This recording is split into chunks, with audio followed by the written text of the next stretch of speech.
கேரளாக்காரெல்லாம் படிச்சவன் பண்பட்டவன், Kerala literacy rate அதிகமா இருக்கு, அங்க நடிகர்களை அவங்க யாருமே சீண்ட மாட்டான். ஆனா அந்த கேரளாக்காரன் முறை சனில என்ன பார்க்க தரட்டான், அவன் சைலாவதான்னு தரலுமா, அது ஒரு விஷயம். ஒரு அம்மா சொல்லுது, எனக்கு விஜய் தான் எனக்கு என் ஹஸ்பண்ட கூட பிடிக்காது, எனக்கு விஜய் மாமா தான் பிடிக்கும். மாஸ் பெரிய கிரவுட் இருக்கு எங்களுக்கு, பாராட்டணும். ஒரு பிள்ளை சொல்லுது, இன்னைக்கு எனக்கு எக்ஸாம் எழுதணும், ஆனா நான் எக்ஸாம் போகல, ஏன்னா ஈரோடுக்கு தளபதி வந்திருக்காருன்னு நான் வந்துட்டேன். எக்ஸாம் எப்ப வேணாலும் எழுதலாம், ஆனா தளபதி இப்பதான் பார்க்க முடியும். ஆகா, என் மங்கையர்குல மாதரிசியே, உன்னை எங்கமா இருந்து நீ இவ்வளவு நாள் எப்பேற்பட்ட ஆட்களை உருவாக்கி. ஆனா என்னன்னா, விஜய் அரசியலுக்கு வந்தவர் ஒன்னே ஒன்று தெரிஞ்சு, தமிழ்நாட்டுல. ஓகே, இந்த வீடியோவில் பேசுறது நம்ம மஞ்சப்பொடி மாமா சாட்டை துரைமுருகன் தான். இந்த ஆள் நம்ம பக்கத்து மாநிலத்து கேரளா சகோதரர்களை எவ்வளோ கொச்சையாக பேசுகிறானோ அவ்வளோ கொச்சையாக பேசிட்டா. என்ன சொல்கிறான்னா, இவனுக்கு சரிலோனுக்கானு கூடுவானுங்க, நாளைக்கு சக்கீலாக்கு வேணுனாலும் இவனுக்கு கூடுவானுங்கிற மாதிரி இந்த ஆள் சொல்கிறான்.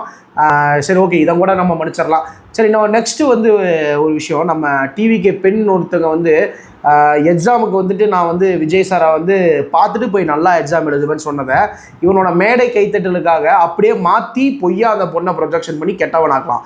இந்த மாதிரி சில்லற விஷயங்கள் நிறையா பண்ணுவான்.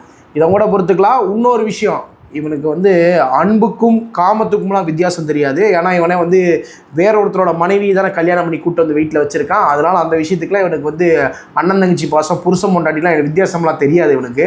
அதனால தான் இவ்வளோ கொச்சையாக பேசுகிறான். நம்ம பெண் நிர்வாகி சொன்னது, ஒரு அண்ணன் தங்கச்சி பாசத்தை எவ்வளோ கொச்சையாக பேச முடியுமோ பேசுகிறான். அதனால கண்டிப்பாக இவனை நான் கெட்ட வாரத்தில் திட்டியே ஆகணும். ஏன்னா இப்போ நம்ம வந்து டிவிக்கே பெண் நிர்வாகிகள் எப்போ பார்த்தாலும் இவனுக்கு வந்து கொச்சையாக பேசுகிறதே வேலையாக போச்சு. இவனை கண்டிப்பாக நான் கெட்ட வாரத்தில் திட்டியே ஆகணுங்கிறனால நான் கெட்ட வாரத்தில் திட்டுறேன். நீ தப்பாக எடுத்துக்காதீங்க. போட சாட்டை துரைமுருகன், வாடா சீமான். டேய் இடுமாவனு கார்த்தி, நீ பெரிய சாட்டை துரைமுருகனா? டேய் சாட்டை துரைமுருகன், உனக்கு அவ்வளோதான் பார்த்துக்கோ. டேய் இடுமாவன கார்த்தி, உனக்கு அவ்வளோதான் பார்த்துக்கோ. போடா நாம் தமிழர் கட்சி.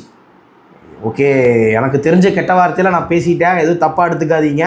எனக்கு தெரிஞ்ச கெட்ட வார்த்தையில் நான் பேசுனது தப்பு தான், என்னை மன்னிச்சிருங்க. இனிமேல் நான் வந்து இந்த மாதிரி கெட்ட வார்த்தைகளை யூஸ் பண்ண மாட்டேன், என்னை மன்னிச்சிருங்க மக்களே.